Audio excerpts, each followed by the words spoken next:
Afternoon everyone, and welcome to our live session today, which is all about studying for a career in photography.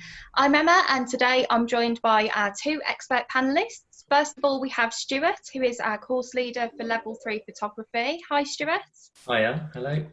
And we also have Melanie, who is one of our career officers. Hi Melanie. Hiya.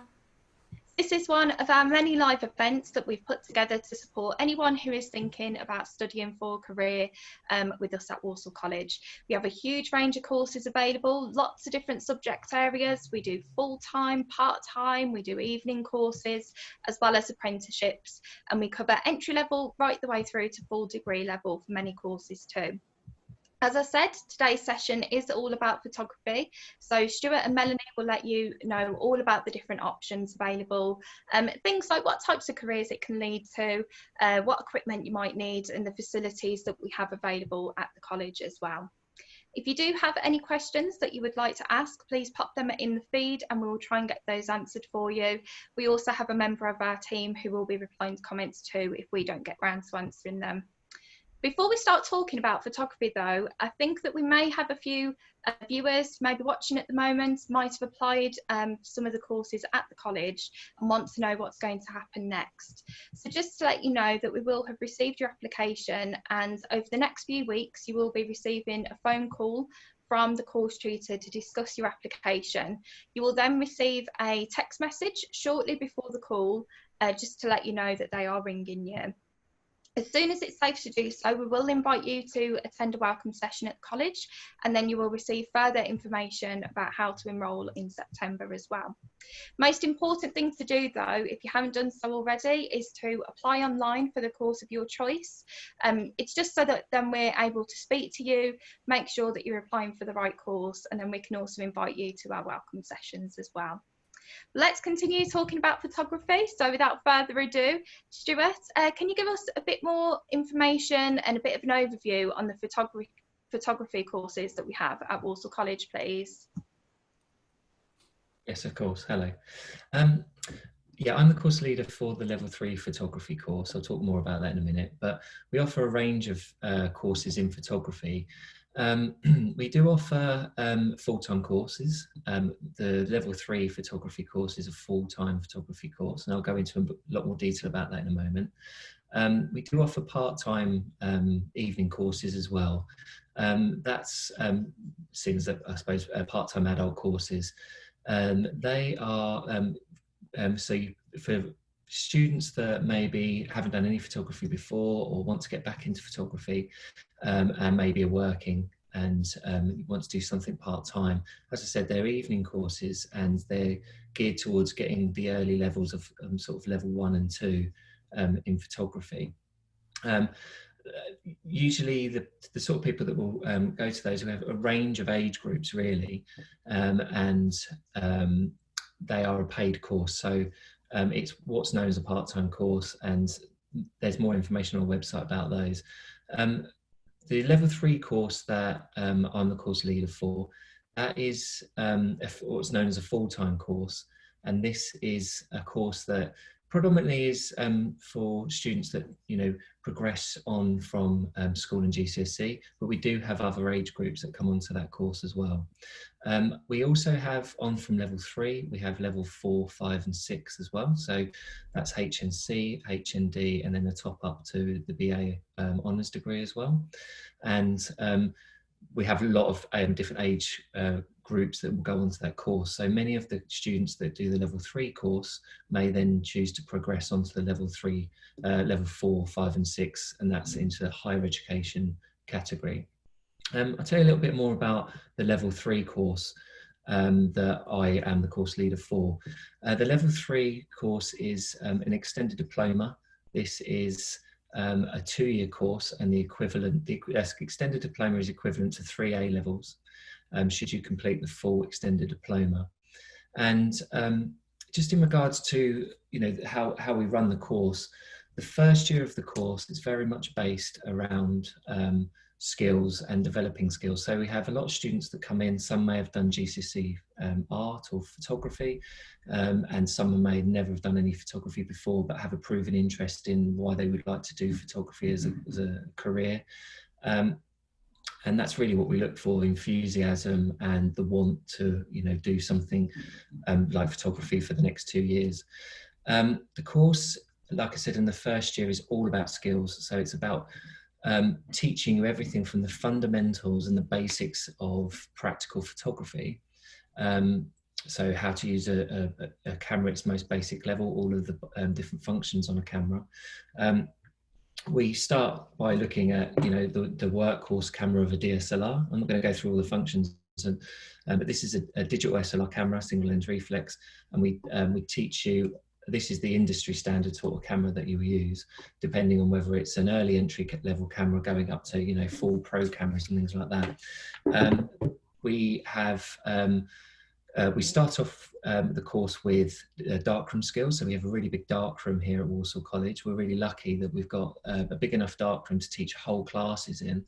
And that gives us the ability to be able to be very experimental at the beginning of the course. So when students first come in, we go straight into darkroom skills, start looking at the early beginnings and the invention of photography, things like making pinhole cameras out of coffee cans, doing photograms, and this really experimental darkroom processes that were right at the beginning of the history of photography. And then we take you forward from there. So we start teaching you about, as I said, the basic camera skills, as well as looking at the context and reason why photography was invented. And then from there, we start going into more complex things. So we start looking at the functions of the camera to get the best out of your camera. And then we start going into other areas of photography within the first year. Things like we do an area in studio photography based around fashion and portraiture. We look at digital manipulation, Photoshop and Illustrator, and many of those Adobe products that we use as industry standards to get you used to working with all of the things that professional photographers will work with. As we progress throughout the first year, we also have contextual studies. So we start talking about photography as an art.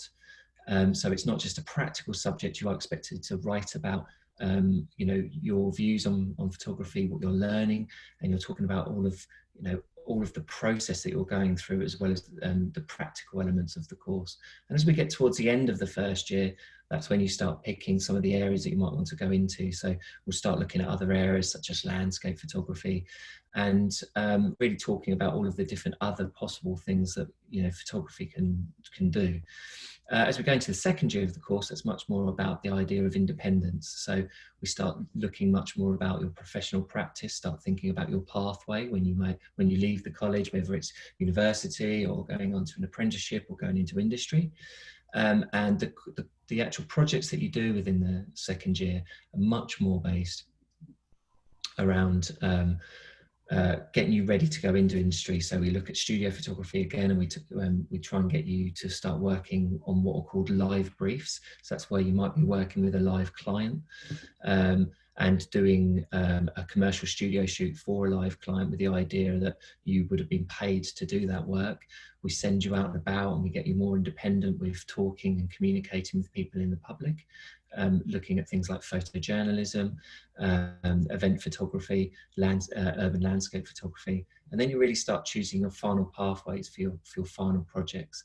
So within the 2 years, it gives you a real not just a grounding in the basics of photography, but a big overview about all of the different areas that you can expect to see within photography.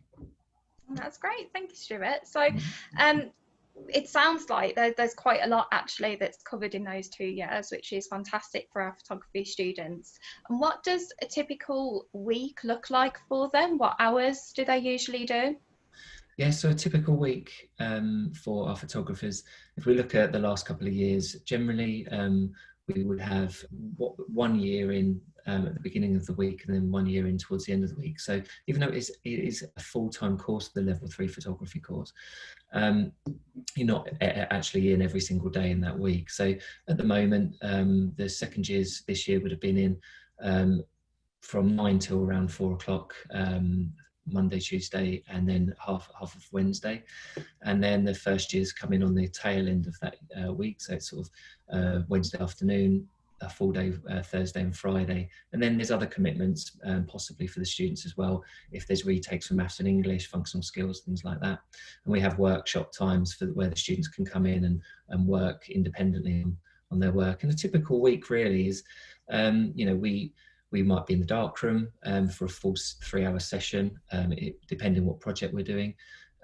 We might be in a photographic digital lab, so doing a Photoshop workshop for 3 hours of the day, or an hour and a half session, contextual studies time. So as well as going out on location, so there's many locational projects that we'll do. So it's very varied. So it's either classroom based or out and about on location. That's great. So it's a variety of different hours there as well. And at the moment, it's obviously very difficult for people not being able to attend the open days, to see the facilities. You've just been talking about the studios that we have. Yes. So can you tell us a little bit more about the facilities that we have at the college, and then also some of the different equipment that we use? Yeah, absolutely. Yeah. So, we're very lucky at the college because even though we're a college of further education, we do have higher education courses in photography as well. And I'll talk more about that as we go along. And what that gives us is gives us better facilities, because we have a good level of funding for photography. We have, as mentioned before, we've got a really big dark room, and that's one of something that we're really proud of, how big our dark room is. We also have 3 separate studios. So we have studios for higher education and for the level 3 photographers, as well as the part-time courses. And that's a really good, we've got one main big studio, which is where we teach in. And then we've got 2 other smaller studios that are bookable studios as well. So if we're teaching in one studio, then the students can book out other studios at the same time as well. Level 3 have got their own dedicated mini studio, as well as our own dedicated digital lab with all of our PCs in there. So, much of our teaching on the level 3 and the HE courses is where we're teaching at the same time as students sit on computers. So if we're teaching things like Photoshop, or we're doing contextual studies, it might be that the students are accessing those at the time. So, we have a bank of PC computers. We also have Mac computers as well. So this gives us the opportunity for the students to be taught on both PC and Mac. Very much Mac being the sort of industry standard kit that the students will probably actually more likely to be working with within the creative industries. I think that's so important, isn't it, actually, that the students do learn industry standard, and they are using the equipment that you would use if you were to go working in the industry, so that you know it all already once you do go out to get a job. So is there anything that we expect students to buy? Would they be expected to have their own camera or have their own photography set up at home, or is that something that they would have some support with? Yeah, so depending on what course you go for, and depends really on the kit that you might have or might not have. If we think about the level 3 course and some of the part-time courses as well, there's not an expectation that you necessarily have any equipment straight away. I made reference to a DSLR earlier. This is one of our college entry-level DSLR cameras. We use Nikon here at the college, but we have a bank of these cameras and film cameras as well, which we use on a regular basis, as well as other more bespoke kit, like medium format cameras and large format cameras, as well as flashes and things like that. And we do hire them out to students on a rolling basis. If we think about the level 3 course, we have a set amount of cameras that the students can access. And we give them out, or we sign them out to students on a sort of daily basis or a weekend basis. But I would say that students coming on to any photography course where they're going to be doing it in longevity, so if you're taking a 2-year course or you're looking to do a HE course in photography, it's very likely that you're either going to have your own camera or you may want your own camera at some point. So with the level 3 course, a lot of students, I'd say probably 50% of the students will come on to the course with their own camera, but some will come without their camera. I would say between September and Christmas, usually around Christmas time, students will then want to actually buy their own camera. You don't necessarily have to have a camera like this. You could have a bridge camera or a compact camera, but obviously compact cameras and cameras that have less functionality on them have less ability for us to be able to teach you the basic manual functions of a camera. So, you know, but in regards to starting the courses themselves, we can offer guidance. If students wish to buy a camera prior to coming onto courses, you know, we can send that out via email. There's information that we can give to any student that wants to know more about that. But you don't necessarily need to have a camera before you come on the course. Yes, it's beneficial if you know you're coming onto a course and you have the ability to be able to get one, and we can help you with that. But we can give you, you know, good in-depth information about what you should buy once you come onto the course in September. So if you are looking at studying a photography course, please don't feel like you need to rush off and buy a really expensive camera, because as Stuart's just said there, it's actually might be quite beneficial to speak to the tutors beforehand and find out exactly what would be best for you to have, because then obviously, Stuart, it's better for you as well, because then it's easier for you to teach the students using cameras that are industry standard and good to learn on. Yeah, absolutely. Yeah, I mean, you know, if in doubt, wait really and get the information so that you feel confident you bought the right piece of equipment, and then you know, it's easier for us to help you be able to, you know, enjoy it and progress with it as well. And also in relation to this, we do offer bursaries, and that's to help with things like equipment, bus passes. You can actually watch our finance session back that we hosted a little while ago, and that's available on Facebook, YouTube or Instagram, and you can also find more information on our website. But the bursaries are there to help those who need it with equipment, bus passes, those kind of costs. So Stuart, after students have completed their course, what do they usually go on to do? I know at the beginning you mentioned about higher education, how you could actually stay on at Walsall College and study further in photography. Do you find that a lot of students go for that, or do some of them go straight into industry? Yeah, it's a mixture really. I mean, last year, for example, we had quite a lot of our second year students that chose to stay with Walsall College and go on from the level 3 course and go on to study at level 4, 5 and 6. I mean, part of the reason why that particular year group decided to do that was that they knew the college very well. You know, they know the facilities. They knew that they had a good level of support. A lot of the HE teachers that teach on the photography course also teach on my level 3 course as well. So they have a good rapport with a lot of the teachers and felt very comfortable about staying on in higher education at Walsall College, which is fantastic. And it's great that we have the ability to be able to offer that to our students. It really depends on what the student wants. I mean, you know, our photography course is, and our higher education course is a general photography course. Some students then decide that they want to be more specific about the areas of photography they want to go into. So it might be that we have a student that wants to go and solely do fashion photography, for example, or, you know, landscape photography, or a particular area that then there's another HE course at another university that's much more geared towards the area that they want to progress into. So that's an option for them as well. You know, so a lot of our students will, mostly throughout the end of the first year towards going into the second year, will change their minds quite a lot about what progression route they're going to take. Some come into the course saying that they've got no intention to go to university and that they always wanted to go into industry, and they change their mind halfway through, decide that they want to go on and do a very different area of photography. But the areas mostly really are going into university, as we've discussed, and picking particular courses around the country, and there's some amazing things that you can do now. Some students this year, for example, are actually just going and heading straight into industry. They know that they want to go into a very commercial area of photography. So we've got 2 students, for example, that want to go into portrait photography in the studio, and they have chosen that career path. They don't want to go into apprenticeship. They want to try and go and apply straight away into those jobs.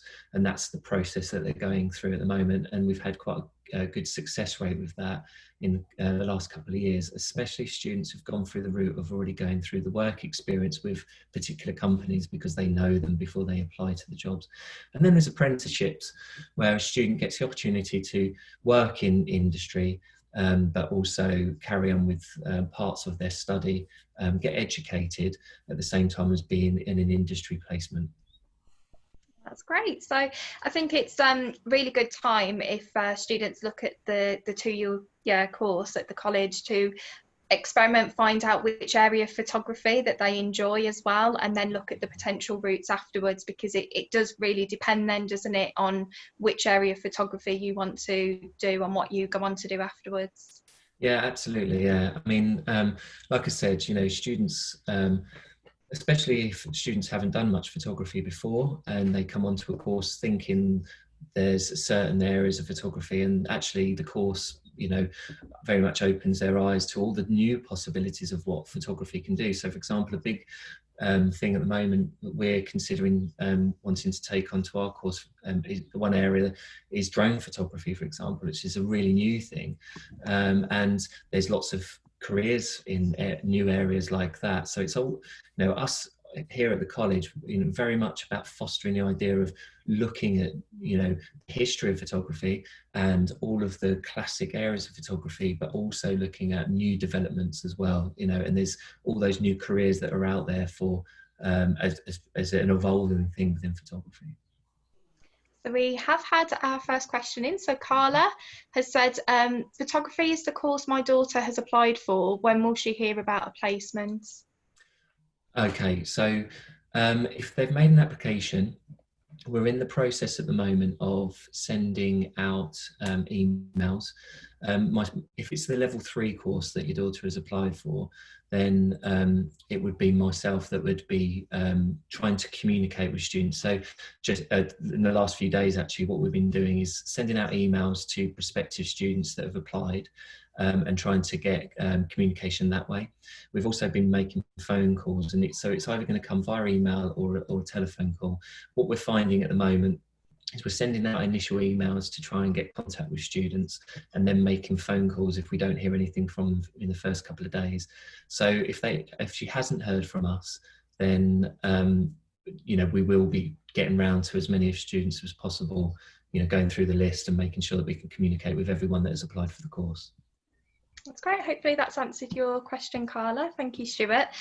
So Melanie, to bring you in now. So Melanie, as I mentioned, is one of our career officers. We may have a few people watching now. They're really not too sure what they would like to do. They might be considering the photography course, or they might be thinking about other courses in the creative industry. So what help can we offer to these students to guide them, and what support can your team provide as an impartial service? Yeah, so we have a careers team of 5 level 6 qualified careers officers. We're here ready to help and support students with career decisions. So students, young people, adults can email us with specific questions and inquiries. The information is on our website. They can also call us. We have mobile numbers. So students and potential students can access us via that way.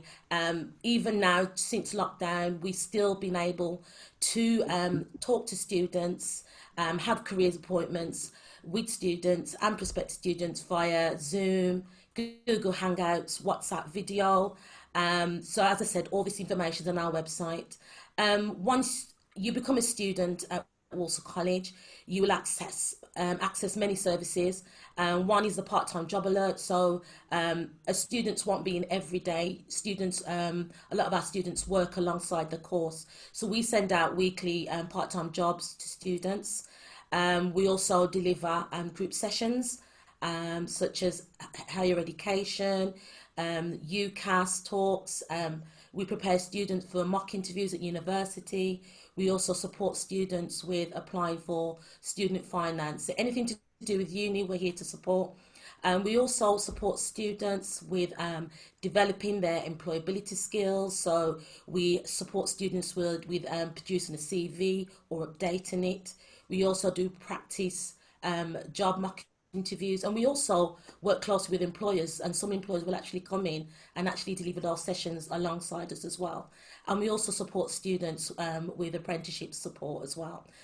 Behind me, you will see a picture of our careers centre. And when it's safe to do so, students can come in to the Career Centre and talk to us. But we will still be continuing doing virtual careers appointments if social distancing is still in place. And also, one last thing is that we will also be to cater for our adult learners and prospective students, we will be having early evening appointments as well. And just to remind you all that we are here throughout the year as well. So yeah, there's a lot of support available from the careers guidance team. That's great. So as you said, lots of different avenues that students can reach out to you to get that support, which is brilliant. If a student realises, then Melanie, within the first couple of weeks that actually they've picked the wrong course, they've made a mistake and they'd like to switch courses, is that an option for them? Yeah, in the first 2 to 3 weeks and possibly the fourth week as well, we will liaise with tutors and look for an alternative course at the college. If there is a specific course that the student wants to do and we don't offer it, then we will contact external providers or colleges that do offer that course. So what we do ask is that students or learners really do their research into the course and career that they're interested in. Attend virtual events. There's a lot of training providers, colleges that are actually putting on events now. Try and really do as much research as possible. Yeah, and we're here throughout the summer, so if you're not sure, just come and have a chat with us. Email us, whatever query, just come and have that conversation with us. Definitely. So if you're unsure about anything, definitely get in touch with the careers team. Now, if a student is looking at a particular course and maybe they don't get the grades that they needed, what are their options then? Would they go on to study an entry-level or level 1 course? And then can we also offer them resits if they would like to do them? Yeah, if students are not able to achieve the relevant levels needed to get onto a specific course, we will be offering autumn resits for GCSE Maths and English language. You students will need to have achieved a grade 3 to actually be considered for the resit, and they can do GCSEs alongside their course. There's also the option of doing functional skills in maths and English if that's more suitable for them. And again, they can do the functional skills alongside the course. But again, it's really encouraging students to do their research, especially for those who are looking at going on to university. You need to really research to see if that university would prefer the GCSE or the functional skill. So it's really important that students do their research. Okay, thank you very much, Melanie. Now, Stuart, students are always really keen to know about the opportunity to go on trips, to attend masterclasses. What trips do photography students usually get to go on?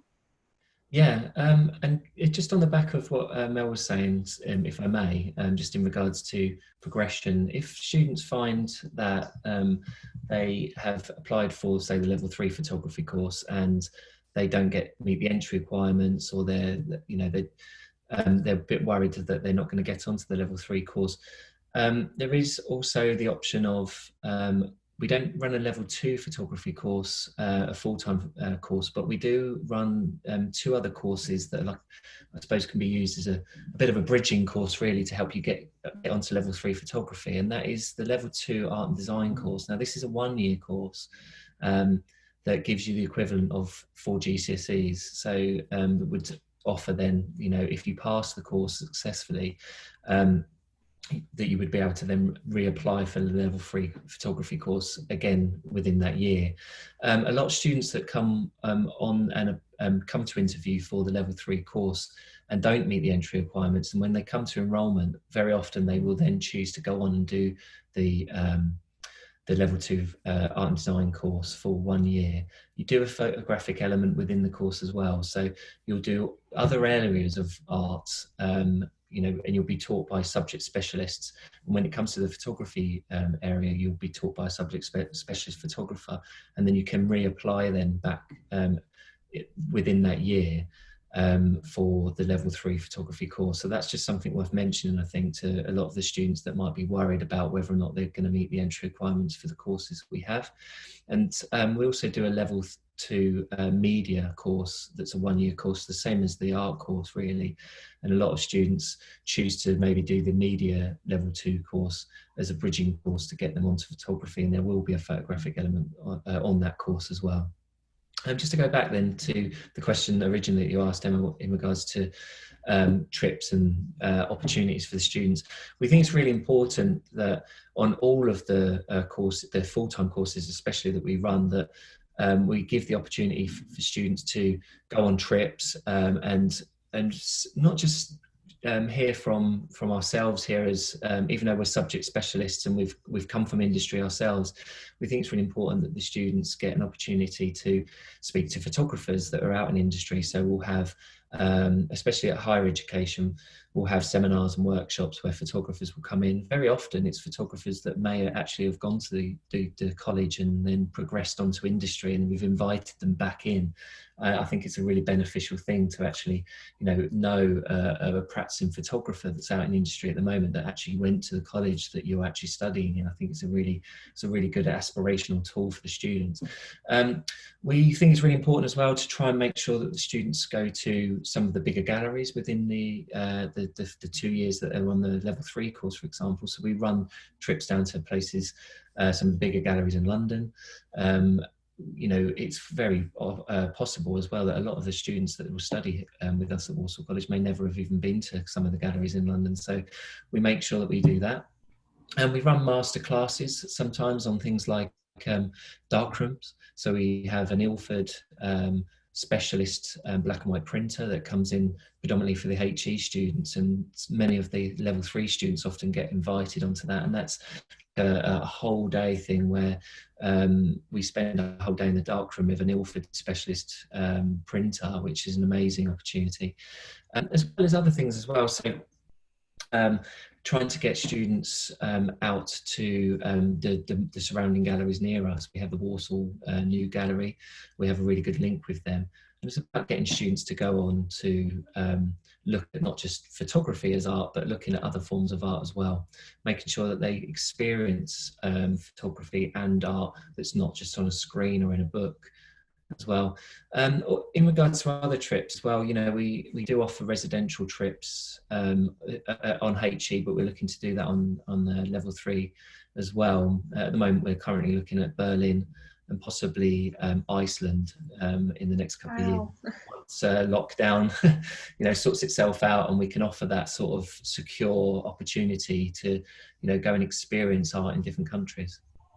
Wow, that's amazing. There's some brilliant opportunities for trips for students there, and I think it's really important, as you were saying, that actually students do get to experience going to galleries, because it's very different sometimes, isn't it, seeing art in a gallery compared to just seeing it on a computer screen or on your phone. So it's great that they get to experience that as well. Now, we've touched upon this already, but mentioning about the importance of placement opportunities as well. What placement opportunities are available to photography students? Where do they usually get to go? So in regards to placements, as mentioned earlier, especially on the second year of the level 3 photography course, excuse me, we very much foster the idea that students are working vocationally in photography. So trying to get students to work more on live briefs and that area of work experience, I think, is really important. So it's not just about this idea that you get sent out to one place to do work experience for a couple of weeks or 1 day a week or something like that, but the idea that the work experience comes into the course as well. So, we're trying to set work so that the students feel like they're working for a client, or they are working for a client as well. We're very lucky at Walsall as a college that we do have a lot of companies that tend to ask us to do photography for them, on an individual basis. So it might be that, I don't know, a company has an event and they're looking for a photographer, and we might put that out to different years and say, well, we've got this event, who would like to do it? And students go out. Sometimes it's paid work, sometimes it's unpaid experience as well, but they get the opportunity to then act as a professional photographer working for a live client. And and then can use a lot of that work within their coursework as well. In regards to work experience as well, what we try and get the students to do is really think about the aspirational area where they would really like to go with their photography. So a lot of students, so we had a student last year, for example, he was really interested in car photography. So trying to get him to go out and get work experience within a photographer that actually works in that area is really important, rather than sending him somewhere else that it doesn't have any bearing on that particular area. So and we've recently had students that have wanted to do, say, portrait photography in studios, and they've phoned up the studios themselves and made those connections, as well as us helping as well. And we think that's a really important part of it, is promoting and fostering that idea of independence, so that we'll help you along within that process, but you're actually driving the experience of going out and challenging yourself and communicating with these people. And that's part of the work experience, package, as I see it, really. Yeah, it's definitely really important that photographers have the communication skills, because, as you said, you're constantly working alongside clients. That's great. We have had a question on Facebook. So they have said, I'm interested in signing up for the photography course. Does it run during the evenings? And am I right to think the first course is 20 weeks? Okay, yeah, so it depends which one you're talking about, but it sounds like you're talking about one of the part-time photography courses. They do run in the evenings. I don't know at present which evening that would be. I don't teach on the evening courses myself. However, if you are interested in those courses, what you can do is you can make an application online, and then the information will go to that particular tutor that teaches on that course, and then they will come back to prospective students, outlining the information about when the course starts and how long it goes on for. Normally, historically, with the level 1 evening photography course, it will be something like a certain amount of weeks within that year, and then it has a natural break, say around Christmas, with the opportunity for the level 2 course to start, so that students that have then gone from the level 1 part-time evening course can then progress onto the next course naturally, if that's what they wish to do. Okay, so hopefully that has answered your question. Thank you very much. Now, before we go, are there any other points that our panellists would like to share? Any advice for students, particularly photography students who are thinking about applying with us? Yeah, I think that, at the moment, with these sort of very uncertain times that we're going through, and the different areas of communication that we're doing, as one of the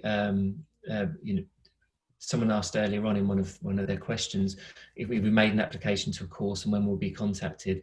As you can understand, what we're trying to do as a college is trying to communicate as best as possible with our prospective students, as well as trying to make sure that the students that we have at the moment are being guided and looked after. So if you have questions about courses, or you're interested, or you're worried about anything in regards to your progression onto photography or any other course that we have, is please ask questions. Communicate with us about what you're looking for and what you need. If you haven't heard from whoever it was that you're asking a question of, communicate with us again, email into the college, and we will get back to you and make sure that we're communicating with people, because this is a shift in sand and a change in time for everybody. But I think that what we're trying to do here at the college is make sure that people are feeling secure and happy with the places that they're going to get on courses. And then going forward from that as well, I've had some prospective students that just these last couple of days, when I've spoken to them, saying, when's the course going to start? How is it going to be? Can we come in and see the facilities and things like that? Currently, obviously, we're talking about facilities and we're talking about courses.